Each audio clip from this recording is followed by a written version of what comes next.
நன்றியோடு நாங்கள் ஸ்தோத்திரித்து உம்மை துதிக்கிறோம் ஆண்டவரே. அற்புதங்களின் ராஜாவே, உம்மை நன்றியோடு நாங்கள் ஸ்தோத்திரிக்கிறோம். மகிமையின் ராஜாவே, உம்மை நன்றியோடு நாங்கள் ஸ்தோத்திரிக்கிறோம் ஆண்டவரே. அதிசயங்களின் தேவனே, உம்மை நன்றியோடு நான் ஸ்தோத்திரிக்கிறேன் ஆண்டவரே. அற்புதங்களின் தேவனே, உம்மை நன்றியோடு நான் ஸ்தோத்திரிக்கிறேன். ராஜரீகம் பண்ணுகிறவரே, உம்மை நன்றியோடு நான் ஸ்தோத்திரிக்கிறேன். மகிமையானவரே, உம்மை நன்றியோடு நான் ஸ்தோத்திரிக்கிறேன். அதிசயமானவரே, உம்மை நன்றியோடு ஸ்தோத்திரிக்கிறேன். ஹல்லேலூயா, உம்மை துதிக்கிறோம் ஆண்டவரே. உம்மை மகிமைப்படுத்துகிறோம். எல்லா கனத்துக்கும், எல்லா துதிக்கும், எல்லா ஸ்தோத்திரங்களுக்கும் உரியவராகிய உம்மை நன்றியோடு ஸ்தோத்திரித்து உம்முடைய நாமத்தை மகிமைப்படுத்துவது ஆண்டவரே எங்களுக்கு உகந்ததா இருக்கிறபடியினால் உம்மை நன்றியோடு ஸ்தோத்திரிக்கிறோம் ஆண்டவரே. எங்கள் மீது அன்பு வைத்து எங்களை ஆட்கொண்டு எங்களை நடத்துகிற உம்மை நன்றியோடு ஸ்தோத்திரித்து உம்முடைய நாமத்தை நாங்கள் உயர்த்துகிறோம். ராஜாதி ராஜாவே, உம்முடைய நாமம் சிறந்தது என்று சொல்லி உம்முடைய நாமத்தை நாங்கள் போற்றுகிறோம். உம்முடைய நாமத்தை நாங்கள் மகிமைப்படுத்துகிறோம். உம்முடைய நாமத்துக்குரிய கனத்தையும் ஸ்தோத்திரத்தையும் செலுத்துகிறோம் ஆண்டவரே. நீர் ஒருவரே எங்களை எப்பொழுதும் சுகமாய் தங்கியிருக்க பண்ணுகிற தேவனாய் இருக்கிறபடியால் உம்மை நன்றியோடு நாங்கள் ஸ்தோத்திரிக்கிறோம். ராஜரீகம் பண்ணுகிற எங்கள் பிதாவே, உம்மை நன்றியோடு நாங்கள் ஸ்தோத்திரிக்கிறோம் ஆண்டவரே. அற்புதங்களையும் அதிசயங்களையும் எங்கள் வாழ்விலே நடப்பிக்கிறபடியால் உம்மை நன்றியோடு நாங்கள் ஸ்தோத்திரிக்கிறோம் தகப்பனே. உம்மை நன்றியோடு துதிக்கிறோம், ஸ்தோத்திரிக்கிறோம். உமக்கு நன்றி ஆண்டவரே, உமக்கு நன்றி. கிருபையுள்ள எங்கள் தேவனாகிய கர்த்தரை நாங்கள் மகிமைப்படுத்துகிறோம். ராஜரீகம் பண்ணுகிறவரை நாங்கள் மகிமைப்படுத்துகிறோம். உன்னதமானவரே, உம்மை நாங்கள் மகிமைப்படுத்துகிறோம். மகிமைக்கு உரியவரே, உம்மை மகிமைப்படுத்துகிறோம். எங்களை ஆட்கொள்ளுகிற பிதாவே, உம்மை மகிமைப்படுத்துகிறோம். எங்கள் ராஜரீகம் பண்ணுகிற தேவனே, உம்மை மகிமைப்படுத்துகிறோம். ஒருவராய் பெரிய அதிசயங்களை செய்கிறவரே, உம்மை நாங்கள் மகிமைப்படுத்துகிறோம் ஆண்டவரே. தகப்பனே, உமக்கு நன்றி நன்றி, கோடா கோடி ஸ்தோத்திரங்களை செலுத்துகிறோம். எங்கள் அன்பின் ராஜாவே, இந்த காலை வேளையிலே உம்முடைய கிருபையுள்ள நாமத்தை ஸ்தோத்திரித்து துதிக்கிறோம். இப்பொழுதும் ஆண்டவரே, என் வாயின் வார்த்தைகளும் என் இருதயத்தின் தியானமும் ஆண்டவரே பேசுகிற எனக்கும் கேட்கிற யாவருக்கும் உம்முடைய சமூகத்திலே பிரீதியா இருப்பதாக என்று இயேசு கிறிஸ்துவின் நாமத்தினாலே ஜெபிக்கிறேன் நல்ல பிதாவே, ஆமீன். அன்பான கர்த்தருடைய பிள்ளைகளே, இயேசு கிறிஸ்துவின் நாமத்தில் உங்களை ஒவ்வொருவரையும் அன்போடு நான் வாழ்த்தி வரவேற்கிறேன். கர்த்தர் உங்களை ஆசீர்வதிப்பாராக. இந்த காலை வேளையிலே நம்முடைய பிரயோஜனத்திற்காக எஸ்ராவின் புஸ்தகம் 9ஆம் அதிகாரம் 8வது வசனத்தை உங்களுக்காய் நான் வாசிக்கிறேன். இப்போதும் எங்கள் தேவனாகிய கர்த்தர் எங்களிலே தப்பின சிலரை மீதியாக வைக்கவும் அவராலே கொஞ்ச நேரமாவது கிருபை கிடைத்தது. இப்போதும் எங்கள் தேவனாகிய கர்த்தர் இப்போதும் எங்கள் தேவனாகிய கர்த்தர் நம்முடைய பரிசுத்த ஸ்தலத்தில் ஒரு குச்சை கொடுக்கவும் அவராலே கொஞ்ச நேரமாவது கிருபை கிடைத்தது. இப்பொழுதும் எங்கள் தேவனாகிய கர்த்தர் இப்படியே எங்கள் தேவன் எங்கள் கண்களை பிரகாசிப்பிக்க அவராலே கொஞ்ச நேரமாவது கிருபை கிடைத்தது. இப்போதும் எங்கள் தேவனாகிய கர்த்தர் எங்கள் அடிமைத்தனத்திலே எங்களுக்கு கொஞ்சம் உயிர் கொடுக்கவும் அவராலே கொஞ்ச நேரமாவது கிருபை கிடைத்தது. இந்த வசனத்தை நாம் சிந்தித்து வருகிறோம். கடந்த நாட்களாக கனிகளை குறித்து நாம் சிந்திக்கிறோம். ஏசாயாவின் புஸ்தகம் 37ஆம் அதிகாரம் 31வது வசனத்தின் அடிப்படையிலே நாம் சிந்தித்து வருகிறோம். 37ஆம் அதிகாரம் 31வது வசனம். யூதா வம்சத்தாரில் தப்பி மீந்திருக்கிறவர்கள் மறுபடியும் கீழே வேர்பற்றி மேலே கனி கொடுப்பார்கள். மீதியா இருக்கிறவர்கள் எருசலேமிலும் தப்பினவர்கள் சீயோன் மலையிலும் இருந்து புறப்படுவார்கள். சேனைகளுடைய கர்த்தரின் வைராக்கியம் இதை செய்தது என்று நாம் வாசிக்கிறோம். அன்பான தேவனுடைய பிள்ளைகளே, யூதா வம்சத்தார் பூமியிலே வேர்பற்றி என்ன செய்வாங்களா? மேலே கனி கொடுப்பார்கள் என்று நாம் பார்த்து கொண்டு வருகிறோம். கனி கொடுப்பார்கள் என்று. ஆகவே கடந்த நாட்கள்ல பார்ட் 1, பார்ட் 2, பார்ட் 3, பார்ட் 4 என்ற தலைப்பிலே நான் கனி கொடுப்பார்கள் என்று நான் தேவனுடைய வார்த்தைகளை சிந்தித்து பேசிக்கொண்டு வருகிறேன். எந்த நாளிலும் கூட பிரியமானவர்களே, நம்மை கனி கொடுக்கிறவர்களாக தேவன் விரும்புகிறார். கனி உள்ளவர்களாக விரும்புகிறார். கனி கொடுக்கிறவர்களாக விரும்புகிறார். கனி கொடுக்காத அத்திமரத்தை பார்த்து கர்த்தர் சபித்தார் என்று வேதத்திலே சொல்லப்பட்டிருக்கிறது. ஆகவே நாம் கனி கொடுக்காத மரமாக இருந்தால் தேவன் நிச்சயமாக நம்மை சபிப்பார் என்பதில் சந்தேகமே கிடையாது. ஆகவே கனி கொடுக்காத மரம் நிச்சயமாக சபிக்கப்படும் என்பதுதான் அதனுடைய பொருள். ஆகவே நாம் எப்பொழுதும் கனி கொடுக்கிறவர்களாய் இருக்க வேண்டும். மரங்களோ செடிகளோ கொடிகளோ அதாவது ஒரு குறிப்பிட்ட காலத்துல கனி கொடுக்க கூடும். ஆனால் தேவனுடைய பிள்ளைகள் எப்பொழுதும் கனி உள்ளவர்களாக கனி கொடுக்கிறவர்களாக வேதம் நம்மை அழைக்கிறது. ஏனென்றால் கனி கொடுக்கிற அந்த அனுபவம் ரொம்ப ரொம்ப முக்கியம். ஆவியின் வரங்களை பெற்று வாழ்கிறதை விட ஆண்டவருக்காக கனி கொடுக்கிறது தான் ரொம்ப முக்கியம். ஆவியின் கனிகளிலே முதலாவது கனி அன்பு. ஆகவே வானம் பூமி எல்லாம் ஒழிந்து போகும், அந்நிய பாஷைகளானாலும் ஒழிந்து போகும், தீர்க்க தரிசனங்களானாலும் ஒழிந்து போகும், அன்பு ஒரு காலம் ஒழியாது. அந்த அன்பு என்கிற கனி ஒரு காலம் ஒழியாது. தேவன் அன்பாகவே இருக்கிறார் என்று 1 யோவான் 4ஆம் அதிகாரத்திலே பார்க்கிறோம். தேவன் அன்பாகவே இருக்கிறார். அன்பு ஒரு காலம் ஒழியாது. ஆகவே அன்பில் நிலை கொண்டிருக்கிறவன் என்னில் நிலை கொண்டிருக்கிறான் என்று தேவன் சொல்லுகிறார். ஆகவே இந்த காலை வேளையில அன்பான கர்த்தருடைய பிள்ளைகளே, நாம் கனி கொடுக்கும்படிக்கு தேவன் விரும்புகிறார். மத்தேயு 12ஆம் அதிகாரம் 33வது வசனத்திலே நாம் வாசிக்கும் போது, நல்ல மரம் நல்லதென்றால் அதன் கனியும் நல்லதென்று சொல்லுங்கள், மரம் கெட்டதென்றால் அதன் கனியும் கெட்டதென்று சொல்லுங்கள், மரமானது அதன் கனியினாலே அறியப்படும். மாணவர்களே, நாம் சரியாக புரிந்து கொள்ள வேண்டும். ஒரு முதுமொழி ஒன்று இருக்கிறது. உனக்கு நண்பன் யார் என்று சொன்னால் நீ யார் என்று நான் உன்னை சொல்லிவிடுவேன் என்று. அப்படி நண்பன் யார் என்று சொன்னால் நீ யார் என்று உன்னை சொல்லிவிடுவேன் என்று சொல்லுகிற அந்த அனுபவங்களை நாம் பார்க்கிறோம். அப்படிதான் எனக்கு தெரிந்த ஒரு ஊழியக்காரர் அவருக்கு பெண் பார்க்க போன போது அங்கே பேசி கொண்டிருக்கிறாங்க. அப்போ அந்த பெண் கேட்டாலாம், உங்களுக்கு சிநேகிதன் யார், அவரை சொல்லுங்க. உங்களுக்கு பிரேயர் பார்ட்னர் யார், அவரை சொல்லுங்கன்னு கேட்டாங்களாம். உடனே அவர் சொன்னாராம், எனக்கு எல்லா விதத்திலும் பிரேயர் பார்ட்னர், ஆவிக்குரிய தகப்பன், எல்லாவற்றிலும் எனக்கு நண்பராக எல்லா விதத்திலும் இருக்கிறவர் எங்க டைட்டஸ் அண்ணன் தான். அதுக்கப்புறம் தான் அந்த பொண்ணு என் பேரை கேள்விப்பட்டிருக்கிறாங்க எப்போவோ. ஆனா இந்த கேள்விப்பட்ட உடனே அந்த பெண் திருமணத்துக்கு சம்மதிச்சாலாம். இதெல்லாம் வரலாறு மாற்ற முடியாது.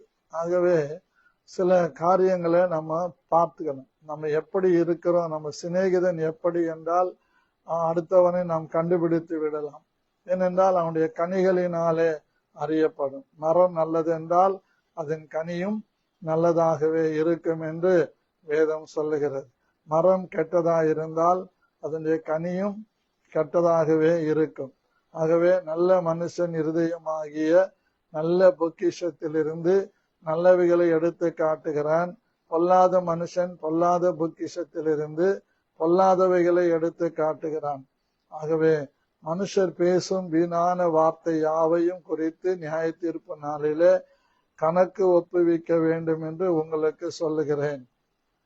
அருமையான கர்த்தருடைய பிள்ளைகளே, நாம் கனி கொடுக்கிற ஒரு அனுபவத்திலே நம்முடைய ஜீவியம் இருக்குமானால் கர்த்தர் நம்மை மிகுந்த ஆசீர்வாதம் உள்ளவர்களாக மாற்றுவதிலே எந்த சந்தேகமும் கிடையாது. ஆகவே கர்த்தர் நம்மை கனி கொடுக்கும்படியாக தெரிந்து கொண்டிருக்கிறார் என்பதை தேவனுடைய வார்த்தை நமக்கு சொல்லுகிறது. இயேசு கிறிஸ்து மார்க்கு 11:14 சொல்லுகிறார். அவர் எல்லா வேலைகளையும் முடித்து பாருங்க 12வது வசனத்துல, மறுநாளிலே அவர்கள் பெத்தானியாவிலிருந்து புறப்பட்டு வருகையில் அவருக்கு பசி உண்டாயிற்று. அப்பொழுது இலைகள் உள்ள ஒரு அத்தி மரத்தை தூரத்திலே கண்டு அதன் ஏதாகிலும் அகப்படுமோ என்று பார்க்க வந்தார். அத்திப்பழ காலமாயிராதபடியினால் அவர் அதனிடத்தில் வந்தபோது அதில் இலைகளை அல்லாமல் வேறொன்றையும் காணவில்லை. அப்பொழுது இயேசு அதை பார்த்து, இது முதல் ஒரு காலம் ஒருவனும் உன்னிடத்தில் கனியை புசியாதிருக்க கடவன் என்றார். அதை அவருடைய சீஷர்கள் கேட்டார்கள். ஆகவே நமக்கு அத்திப்பழ காலமோ அத்திப்பழ காலம் இல்லையோ, இது எதை காட்டுகிறது என்றால் நம்முடைய சபை ஒரு கனி உள்ள சபையாக தேவன் இருக்க விரும்புகிறார். நம்முடைய தனிப்பட்ட வாழ்க்கை ஒரு கனியுள்ள வாழ்க்கையா இருக்க விரும்புகிறார். நம்முடைய குடும்பத்திலே நாம் கனி கொடுக்கிறவர்களாக இருக்க தேவன் விரும்புகிறார். மரம் நல்லதென்றால் அந்த மரத்திலிருந்து அதனுடைய கனிகளும் நல்லதாக இருக்கும். ஆகவே முட்செடிகளில் திராட்சை பழங்களை நாம் பார்க்க முடியாது.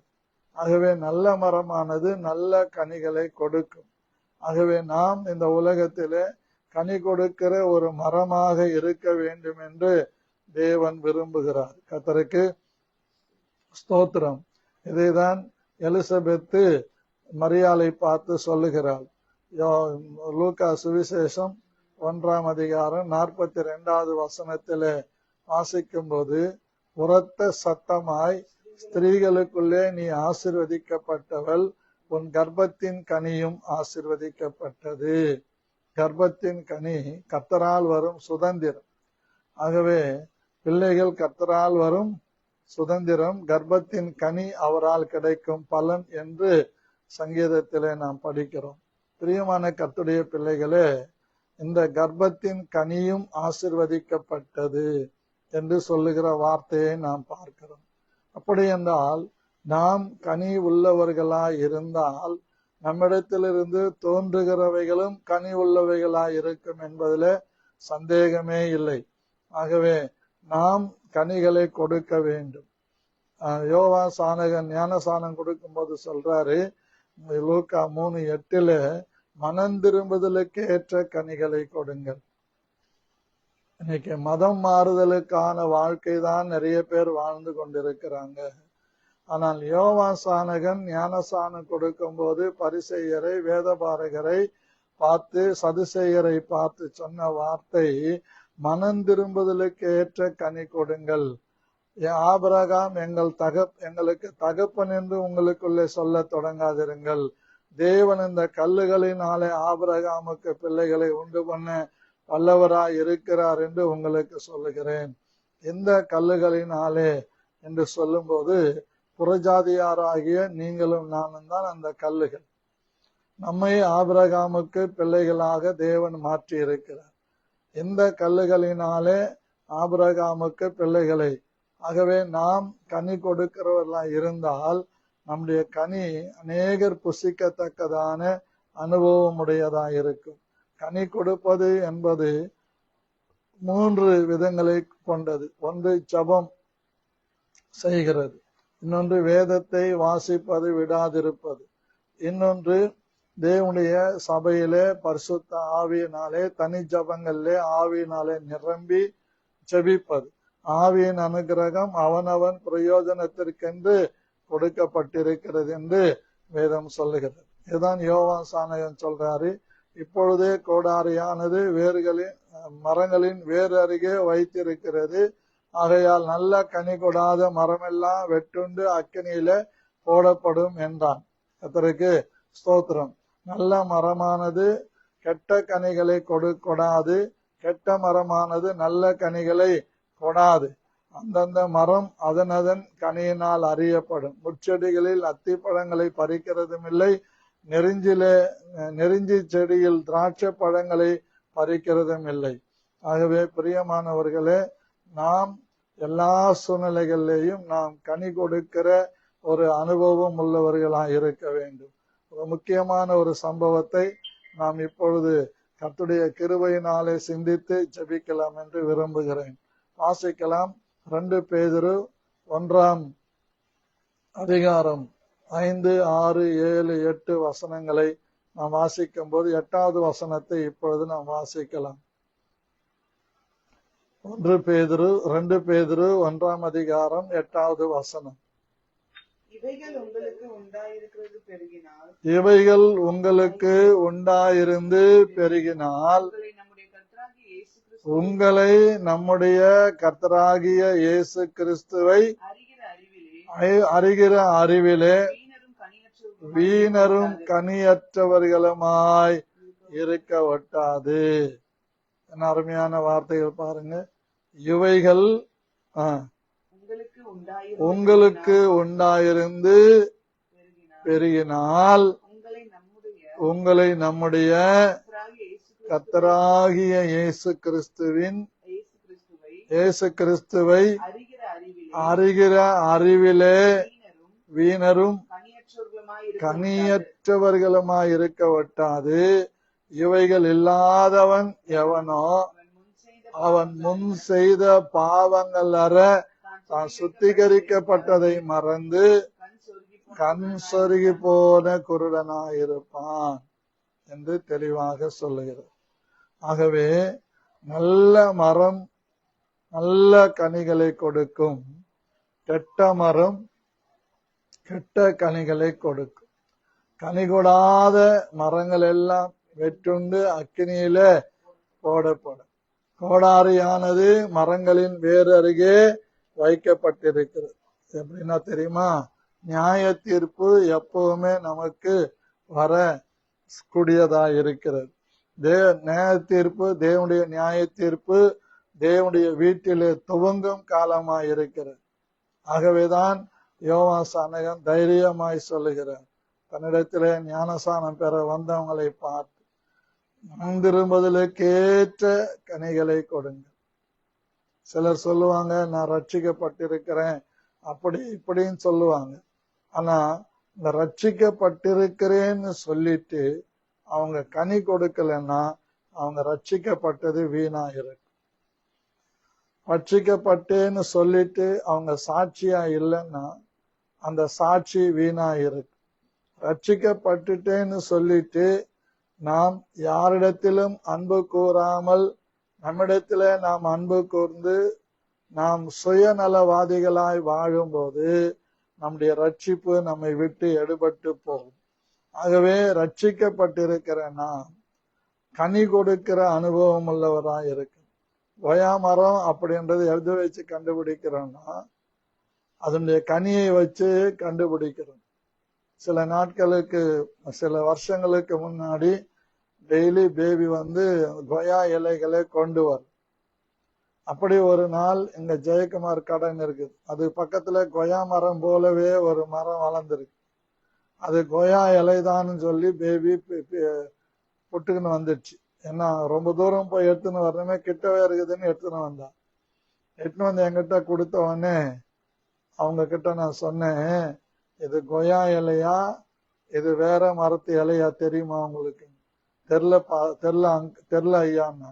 அதான் நான் சொன்னேன், கொயா இலை எந்த மாதிரி சைஸ்ல ஸ்டைல்ல இருக்கும், எந்த இலை எந்த மாதிரி ஸ்டைல்ல இருக்குது, இதை நான் கொதிக்க வச்சு நான் ஃபில்டர் பண்ணி குடிச்சேன்னா ஹார்ட் அட்டாக் வந்து செத்துருவேன் தெரியுமா அப்படின்னு. பயந்துட்டான், ஆடி போயிட்டான். நீ கொஞ்சம் தூரம் போய் அந்த கொயா இலைகளை பறிச்சுக்கிட்டு வர்றதுக்கு பதிலா எந்த இலைய பறிச்சுக்கிட்டு வந்துக்கிறியன்னு. இப்படி சில நேரங்கள்ல நமக்கு அடையாளம் தெரியாம விவரம் தெரியாம எதையாகிலும் போய் மாட்டிக்கிட்டு நம்முடைய கனிகளை இழந்துரும், நம்முடைய சாட்சியை இழந்துரும். ஆகவே கூடுமான மட்டும் கர்த்தருடைய பிள்ளைகளாக நாம் எல்லாவற்றிலும் ஞானமுள்ளவர்களாய் இருந்து ஞானமாய் நடந்து கொள்ளுவது தேவனுக்கு உகந்த ஒரு காரியமாய் இருக்கிறது. ஆகவே கனியற்றவர்களாய் இருக்க தேவன் ஒரு நாளும் விரும்பவில்லை. இவைகள் இல்லாதவன் எவனோன்னு சொல்லுது. அப்போ எவைகளை உள்ளவன் கனி கொடுக்கிறவனாய் இருப்பான்? 5வது வசனத்திலிருந்து, இப்படி இருக்க நீங்கள் அதிக ஜாக்கிரதை உள்ளவர்களாய், பாருங்க, அதிக ஜாக்கிரதை உள்ளவர்களாய். இதுதான் ஃபர்ஸ்ட். ஜாக்கிரதை நமக்கு ரொம்ப ரொம்ப முக்கியம். நம்ம எல்லாத்திலையும் ஜாக்கிரதையா இருக்கணும். பேசுறதுல, பழகிறதுல, நாம் ஒரு இடத்துக்கு போகிறதுல, எல்லாத்திலையும் நம்ம ஜாக்கிரதையா இருக்கணும். அந்த ஜாக்கிரதை நமக்கு ரொம்ப ரொம்ப முக்கியம். எப்போ எந்த குழி எந்த பள்ளம் எங்க இருக்குதுன்னு நமக்கு தெரியாது. ஆகவேதான் நிதானமாய் நடக்கிறவன் பத்திரமாய் நடக்கிறான் என்று வேதம் சொல்லுகிறது. ஆகவே நம்ம எல்லாவற்றிலும் ஒரு வித்தியாசமுள்ள அனுபவம் உடையவர்களாய் வாழ்வதற்காகவே தேவன் நம்மை அழைத்திருக்கிறார். ஜாக்கிரதை ரொம்ப ரொம்ப முக்கியம். சொல்லுங்க பார்க்கலாம். ஜாக்கிரதை ரொம்ப ரொம்ப முக்கியம். மறுபடியும் சொல்லுங்க, ஜாக்கிரதை ரொம்ப ரொம்ப முக்கியம்.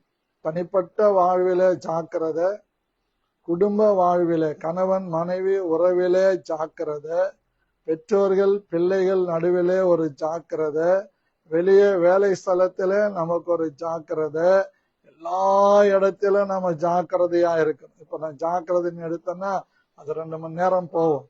ஆனால் குறிப்பா நான் சொல்றேன் ஜாக்கிரதை. அதனால்தான் பி கேர்ஃபுல் ஆங்கிலத்திலே சொல்லுவாங்க. Be careful. நிறைய வீடுகள்ல பாத்தீங்கன்னா பிவேர் ஆஃப் டாக்ஸ் போட்டிருப்பாங்க. நாய்களுக்கு எச்சரிக்கையாயிருங்க. ஆகவே இன்னைக்கு நம்ம வீட்டிலேயே கணவன் ஒரு நாயா, மனைவி ஒரு நாயா, பிள்ளைகள் நாயா, அப்படி ஒரு முறை அப்படிதான் எருமை மாடுன்னு எங்க பையனை பார்த்து சொன்னேன். அவன் சின்ன பையனா இருக்கும்போது சொன்னான், 2 எருமாட்டுக்கு பிறந்தது பசுவாவா இருக்க முடியும்னு. அந்த மாதிரி பசங்க இன்னைக்கு ரொம்ப சென்சிட்டிவா இருக்கிறாங்க. எல்லாத்திலையும் ரொம்ப கான்பிடென்டா இருக்கிறாங்க. ஆகவே நமக்கு எல்லா இடத்துலையும் ஜாக்கிரதையா இருக்கணும். ஒருத்தரோட பழகிறது கூட நம்ம ஜாக்கிரதையா இருக்கணும். ஒரு முறை திருப்பத்தூர் மீட்டிங்ல சாம் ஜபுதர சொன்னார், ஒரு பெண்ணுடைய ஒரு கண்ணை பார்த்து ஒரு 5 நிமிஷம் நீ பேசினீன்னா ஆட்டோமேட்டிக்கா நீ விழுந்துருவேன்னு சொன்னார். அதெல்லாம் எவ்வளவு உண்மையான வார்த்தைகள். ஒரு பெண்ணை கண்ணை பார்த்து தொடர்ந்து பேசிக்கொண்டிருப்பாயானால் விழுந்து போவதற்கு வாய்ப்பு இருக்கிறது என்று அன்னைக்கு அவர் சொன்னார். இதெல்லாம் நம்ம பிரசங்கத்தை கவனிக்கிறது பெரிய காரியம் கிடையாது. அதுல வரக்கூடிய பாயிண்ட்ஸ நமக்கு எடுத்துக்கிறது தான் பெரிய காரியம். சில பிரசங்கத்துல பாத்தீங்கன்னா என்ன குத்தி குத்தி பேசுறாருன்னு சொல்லுவாங்க. ஆமா, அந்த குத்தி குத்தி பேசுறாருன்ற வார்த்தை எப்போ யாருக்கு இருக்கும் கேட்டீங்கன்னா குணப்படாதவங்களுக்கு இருக்கும், ஜாக்கிரதை இல்லாதவங்களுக்கு இருக்கும். அந்த தனக்கேற்ற வார்த்தைகள் தான் பாஸ்டர் பேசணும்னு நினைக்கிறவங்களுக்கு இருக்கும்.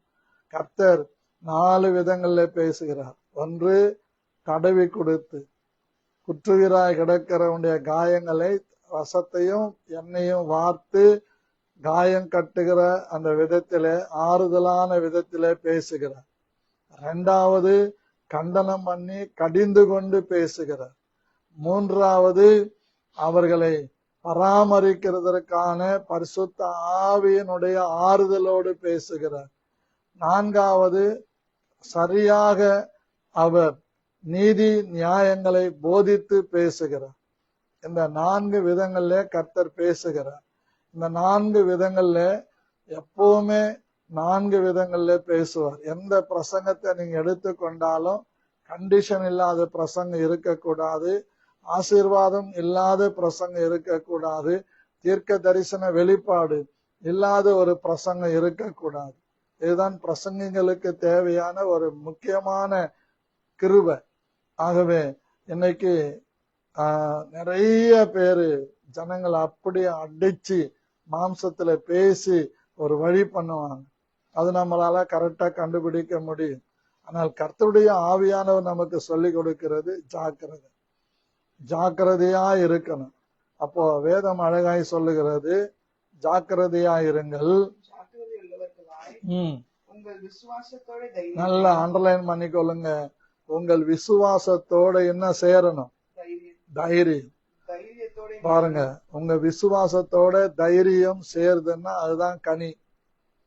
தாவீதுடைய விசுவாசத்தோட தைரியம் சேர்ந்தது, கோலியாத்தை கீழே வீழ்த்தினது, மக்களை ரட்சித்தது. அதுதான் கனி.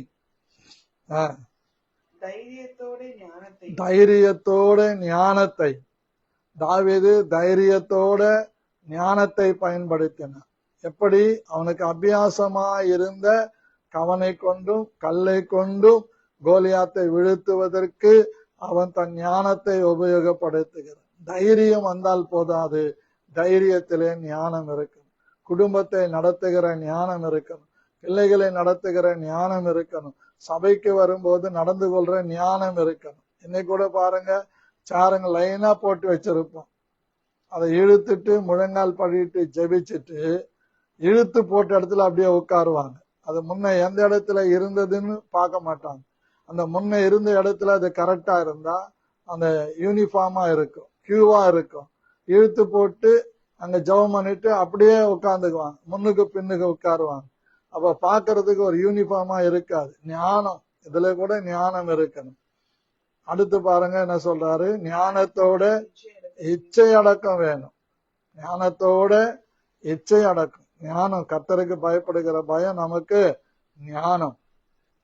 நிறைய இடங்கள்ல பாக்கிறோம், சபையில வரும்போது ஞானத்தை விட்டு விடுறாங்க, இச்சை அடக்கத்தை விட்டுறாங்க. ஞானம் இல்லாதவங்க கிட்ட இச்சை அடக்கத்தை நம்ம பார்க்கவே முடியாது. இச்சை அடக்கம் என்பது என்ன? சாப்பாட்டுல கூட ஒரு அடக்கம் இல்லாத நிலைமை. ஆனா யாக்கோபு அழகா சொல்றார், தன் நாவை அடக்காமல் தன்னை தேவ பக்தி உள்ளவன் என்று சொல்லிக் கொள்ளுகிறவனுடைய தேவ பக்தி வீணாயிருக்கு. நாவை அடக்கணும். கர்த்தருக்கு ஸ்தோத்திரம். அந்த சபைகள்ல இந்த சாப்பாடு போடும்போது, இந்த பாசஸ் மீட்டிங்ல நான் பாக்குறேன், நிறைய இடத்துல சாப்பாடு போடுவாங்க, ஆனா சாப்பாட்டுக்கே சண்டை வரும். பாருங்க எவ்வளவு பயங்கரம். காரணம், அந்த அம்மான் துண்டு, அந்த கறி துண்டுக்காக, இறைச்சிக்காக, அனாவசியமான இறைச்சிக்காக. நான் எப்பவுமே சொல்றது, பசிக்காக சாப்பிடுங்க. சில நேரங்கள்ல சில இடங்கள்ல பாத்தீங்கன்னா முதல்ல வந்தவங்களை விட்டுருவாங்க, இவங்கள உட்கார்ந்து சாப்பிட்டுருவாங்க. அப்படி இல்லை, வந்திருக்கிறவங்களை, நம்ம இடத்துல உறவு முறையா வந்திருக்கிறவங்கள, கர்த்தருக்கு ஸ்தோத்திரம். 2ஆம் தேதி கூட மீட்டிங், நம்ம ஒரு பிரேயர் மீட்டிங் வச்சிருந்தோம். எல்லாரும் சாப்பிட்றாங்களான்னு போய் பார்த்துட்டு வந்தேன். அப்போ சாப்பிடுங்க சாப்பிடுங்க நாங்க, இல்ல இல்ல எல்லாரும் சாப்பிட்டு முடிச்ச பிறகு நான் சாப்பிட்டுக்குவேன்னு. அப்புறம் ஓரளவு ஸ்டேஜ், ஒரு சட்டன் ஸ்டேஜ் வந்த உடனே இப்போ முடிஞ்சது, இன்னொரு 4-5 பேர் தான், அப்பதான் உட்காந்து நான் சாப்பிட்டேன். எதுக்கு நான் சொல்ல வரேன்னா, எப்பவுமே நம்ம சபையில இருக்கிறவங்க அடுத்தவங்க சாப்பிட்றத பார்த்து சந்தோஷப்படணும். இதுக்கு பேர் தான் ஞானம். அடுத்தவங்க சந்தோஷமா சாப்பிட்றதுக்கு என்ன வழியோ அந்த வழியை செய்யணும். கர்த்தருக்கு ஸ்தோத்திரம். ஷோகேஸ் பொம்மை மாதிரி வந்து போறதில்லை. ஒரு இடத்துக்கு வந்தோம்னா அங்க என்ன வேலை இருக்கிறது நமக்கு, அதுதான் ஞானம், அதுதான் இச்சை அடக்கு. கர்த்தருக்கு ஸ்தோத்திரம். சுகர் பேஷண்டா, பிபி பேஷண்டா கண்டிப்பா சாப்பிட்டணும், அதுல தப்பே கிடையாது. ஆனா இளம் பிள்ளைகள், வாலிப பிள்ளைகள் கூட முதல்ல உட்கார்ந்துருவாங்க, பின்னாடி கிடைக்குமோ கிடைக்காதோ, கிடைக்கட்டும் கிடைக்காம போகட்டும், நமக்கு தேவை ஞானம். ஞானத்தோட ஒரு இச்சை அடக்கம் நமக்கு இருக்கணும். கர்த்தருக்கு ஸ்தோத்திரம். ஆகவே இச்சை அடக்கத்தோட பொறுமை, எருமாட்டு பொறுமைன்னுவாங்க. பாருங்க, ரோட்ல எருமாடுங்க நிற்கும், என்ன ஆர்னச்சாலும் போவாது. வண்டியை கொண்டு போய் அது பின்னாடியோ முன்னாடியோ அப்படி இடிச்சாதான் அது ஒதுங்குது. அந்த மாதிரி பொறுமை நமக்கு தேவை. எல்லாத்திலையும் பொறுமை, எல்லா இடங்கள்லயும் பொறுமை. நான் பொறுமை இழக்கிற ஒரே ஒரு இடம் என் மனைவி கிட்ட தான். நான் படார்னு எதுனா சொல்லிடுவேன், யாரு என்ன சொன்னாலும் கேட்டுக்கிட்டு வந்துடுவேன். வீட்டுக்குள்ள வந்தவொடனே என் மனைவி ஒண்ணு சொன்னா போதும், பொறுமை இல்லாம டக்குன்னு பதில் கொடுத்துருவேன். அது அவங்களுக்கு ரொம்ப ஊண்டாயிடும். அவங்க சொல்லுவாங்க, எல்லார் இடத்துலயும் நல்லா சிரிச்சிட்டு பேசிட்டு வர்றீங்க, என்கிட்ட வந்தவொடனே இப்படி கோவப்படுறீங்களேன்னு. அது உண்மை. ஏன்னா என்ன பண்ணாலும் அவ என்ன கூட இருப்பா, அவ என்ன பண்ணாலும் நான் அவளோ கூட இருப்பேன்ற ஒரு அசட்டு துணிச்சல். ஆகவே நமக்கு பொறுமை ரொம்ப ரொம்ப முக்கியம். அது சொல்லிட்டதுனால அப்படியேதான் இருப்பேன்னு சொல்றது இல்ல. மேக்சிமம் என்னை மாற்றிக்கொண்டு இருக்கிறேன். அதான் 35 மார்க் எடுத்து பாஸ் பண்ணிட்டு அடுத்த கிளாஸுக்கு போய்கினே இருக்கிறேன். பொறுமை ரொம்ப ரொம்ப முக்கியம். பொறுமையோட கூட என்ன சேர்க்கணும் பாருங்க, தேவ பக்தி.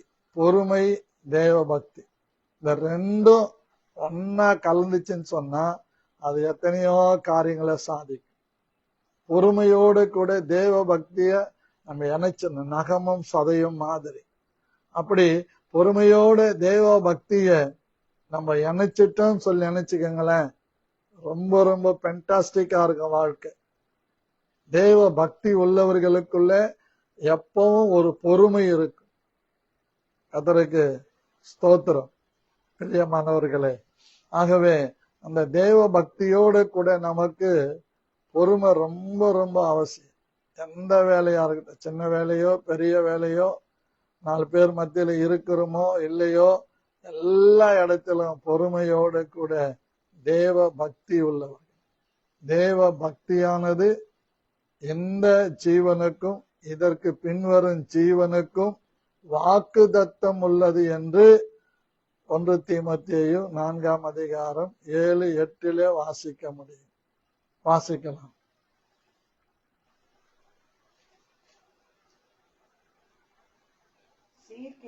சீர்கேடும் கிழவிகள் பேச்சுமாயிருக்கிற கட்டுக்கதைகளுக்கு விலகி தேவ பக்திக்கு ஏதுவாக முயற்சி பண்ணு.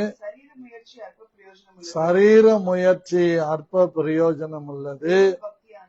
இப்ப நல்லா அண்டர்லைன் பண்ணிக்கொள்ளுங்க. தேவ பக்தியானது எந்த ஜீவனுக்கும் இதற்கு பின்வரும் ஜீவனுக்கும் வாக்குத்தத்தம் உள்ளதாகையால் எல்லாவற்றிலும் பிரயோஜனம். தேவ பக்தி, godliness is very very very must each and everyone. Amen. பொறுமையோட கூட தேவ பக்தி சேர்ந்துச்சுன்னு வச்சுக்கோங்களேன், நம்ம குடும்பம் ரொம்ப ஆசீர்வாதமாக வளர்க்கப்படும்.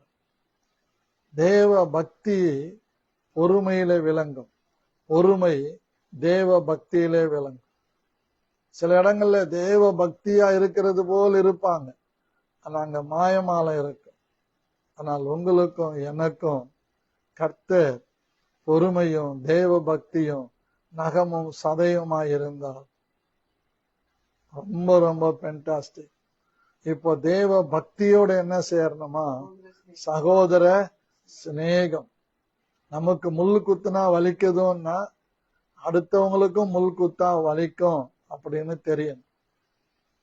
எனக்கு ஞானம் இருக்குதுன்னு நான் சொல்லிட்டேன்னா அடுத்தவங்களுக்கும் அந்த ஞானம் இருக்குதுன்னு தெரியும்.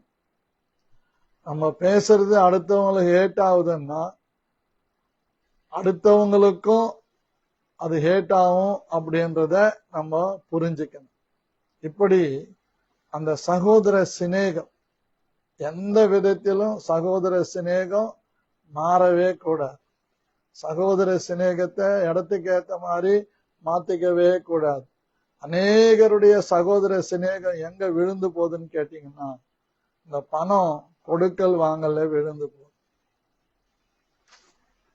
பணம் கொடுக்கல் வாங்கல சகோதர சிநேகம் விழுந்து போகுது. அதுல நல்ல அழகா பழகுவாங்க,